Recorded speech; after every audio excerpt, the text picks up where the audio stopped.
Hi everyone, today we're going to make some chicken fried steak.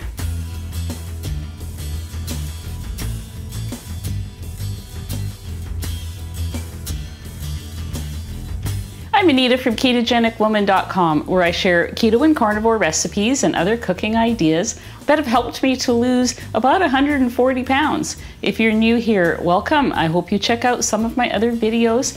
And for returning viewers, welcome back. I hope you like today's video. Hi everyone, today we are doing a complete experiment. I want to make chicken fried steak, and I want to make it using the Carnivore Crisp Beef flour, because I'm doing beef this month, and so I want to stick to beef. If you do not have the Carnivore Crisp Beef flour, I'm going to give you an alternative method to make this. So what it involves, and I've used this breading for many recipes, including fried sardines. This is Indigo Neely's recipe. It's her carnivore breading recipe using pork rinds and gelatin and egg white powder. And this will work. She has a printable recipe card, which I will link below for any of you who want to do it this way. Because I know that sometimes people will put on my comments, I can't get the beef flour, they don't ship to Australia, or they don't ship to Europe or whatever, or it's too expensive for my budget. Those are all valid comments. So here's your other method of doing it. And the other thing you could do is make your own beef flour if you can't do pork rinds. That's the other comment I get a lot of when I do make things with pork rinds. A lot of people are not able to do pork. Fair enough. So you can either purchase this, I have a 10% link down below, or you can make your own. There's videos somewhere out there, I've heard, of people making their own meat flour. So, but today we're going to do it this way. So what I have done is I have taken some of the beef flour out of here, and I've mixed it with egg white flour. So let's go back to Neely's recipe. She makes her breading with 3/4 of a cup pork rind crumbs, a tablespoon of gelatin, and a 1/2 cup egg white powder. And whatever seasoning you want to use, I'm just using salt. So I took that recipe, and what I did was I made it the same, except for I used 4 tablespoons, not 3/4 of a cup, 4 tablespoons of this beef flour. And I mixed up a batch, and I've been experimenting with it for other things. So today, my experiment is going to be chicken fried steak. What I'd like to know from you guys is, why is it called chicken fried steak? There's no chicken in it anywhere. So I find it very confusing. So if you could help me out with that. It literally is breaded beef. So anyways, yeah, maybe somebody out there knows. So I am going to get started. I'm going to put some of this mixture on the plate here. I don't know how much I'm going to need. As I said, this is an experiment. The recipe is not available anywhere because it's an experiment. Okay, so we're gonna have an egg wash. I guess I should talk about the meat that's going in it. So this is, here where I bought it at Safeway, my local Safeway, they call it hip minute steak. Now, it seems like a weird name. I'm assuming it's from the hip of the cow, or maybe the cow was super hip, I don't know. I have seen it called cube steak, and I've seen it called fast fry, although to me fast fry is something different. So it seems like the various stores call it something different, but I'm going to give you a close-up here. They have used some kind of machinery to tenderize it, and so it has this little cubed look on it, and that's why it's often called cube steak. So I am making a small batch because this is an experiment, and if it doesn't turn out, it doesn't turn out, and I haven't wasted, a whole bunch. So let's get started with our egg wash. I'm going to just dip that in there, front and back. You're supposed to use one hand dry, one hand wet. I always mean to do that, and then I forget as soon as I get started. All right, so I'm going to put that on there. And then I've just got this platter to put it on. I'm just trying to get it nice and coated, and since I have a lot of powder here. So you can, everything in this recipe is carnivore.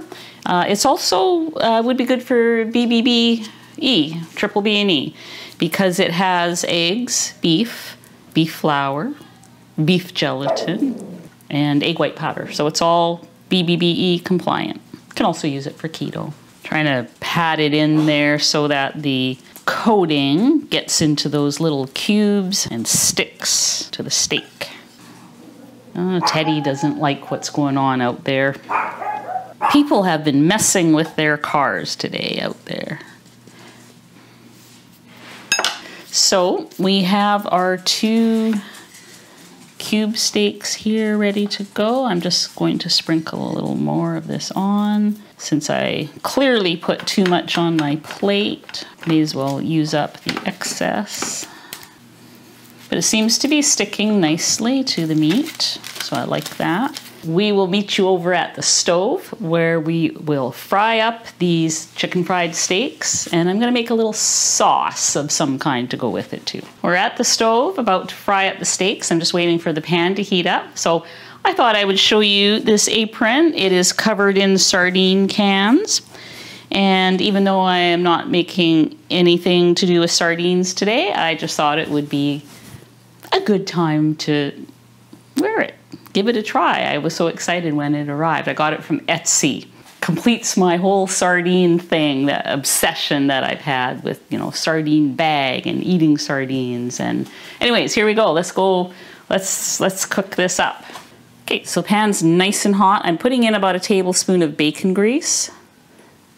So it's not going to take long to melt. All right, let's put our steaks in. I guess I went a little overboard on the breading. So I'm going to cook this about 2 minutes per side.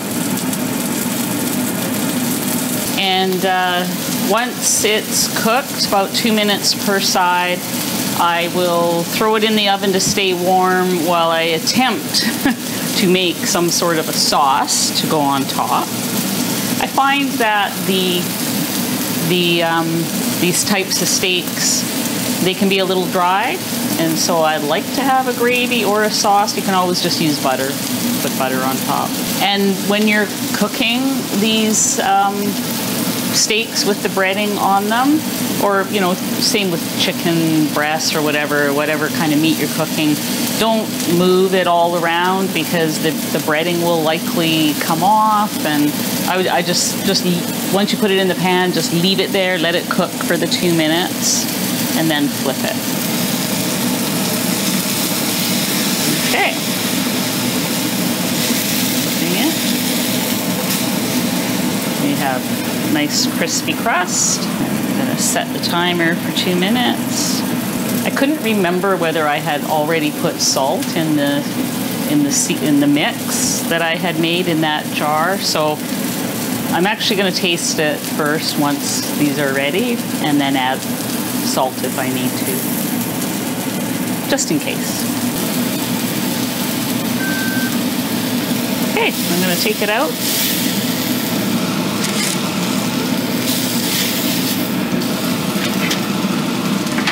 I'm putting half a stick of butter in here. That's 4 tablespoons or 2 ounces.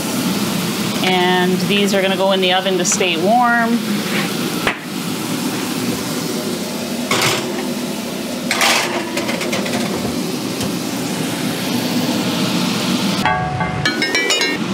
I'm going to put a tablespoon of the flour in, the beef flour.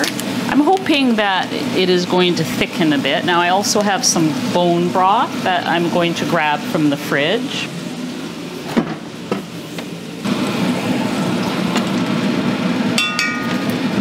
So I don't think I'm gonna put all of this in. This is my homemade bone broth. Can you see how jiggly it is?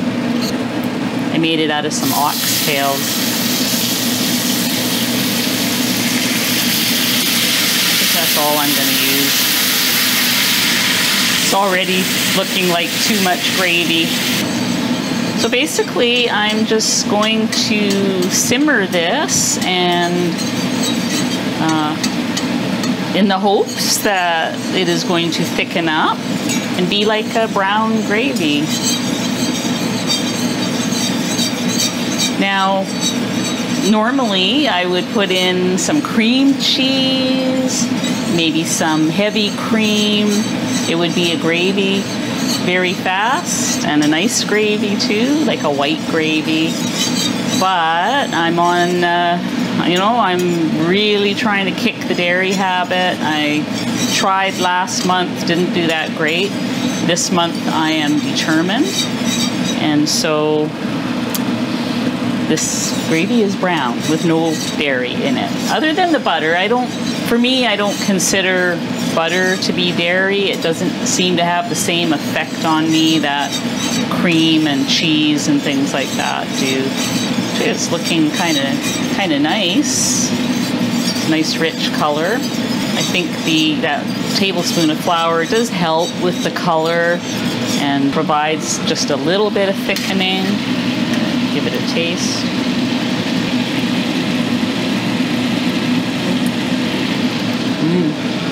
Yeah, it's really nice actually.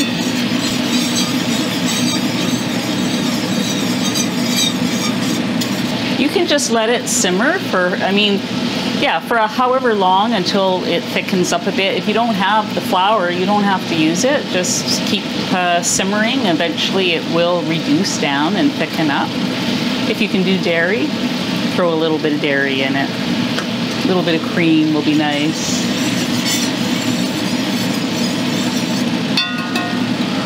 Okay, so I am going to take the chicken fried steaks out of the oven, bring the gravy, everything over there, and we'll serve it up and give it a taste test. See how the experiment went. Okay, we have our gravy. And it has thickened a little bit, so that's kind of nice. And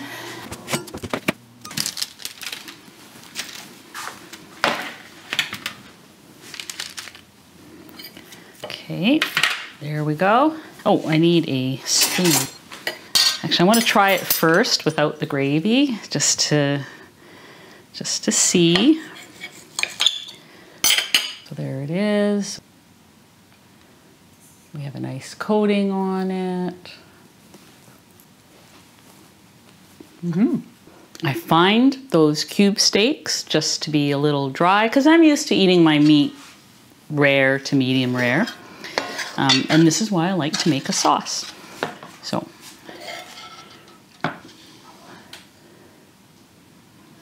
we will definitely try this with the sauce. Oh, now that I've mentioned sauce, of course the dogs come running over. Yes, I'm gonna taste it and then I'll give the dogs a piece. Much better. So, that worked, I guess. You know, we've got what I think is a chicken fried steak, even though there's no chicken involved whatsoever. That said, if you didn't like using or didn't have the beef flour and you're not doing triple B and E this month, you could always use the chicken flour. And as I mentioned in the beginning, you can always use Indigo Neely's carnivore breading that uses the pork rind crumbs. So you have actually multiple ways that you can approach this, and I would encourage you to give it a try. It is a more budget-friendly cut of meat, and you know, which is why it helps to bread it and have a gravy on top. So I am going to share a piece with the doggies, and then this is dinner. hope to see you back in the next video. Thanks for watching.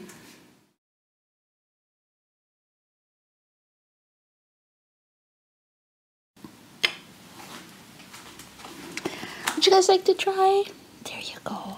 Oh, good puppies. Good puppies. Yum, they like it.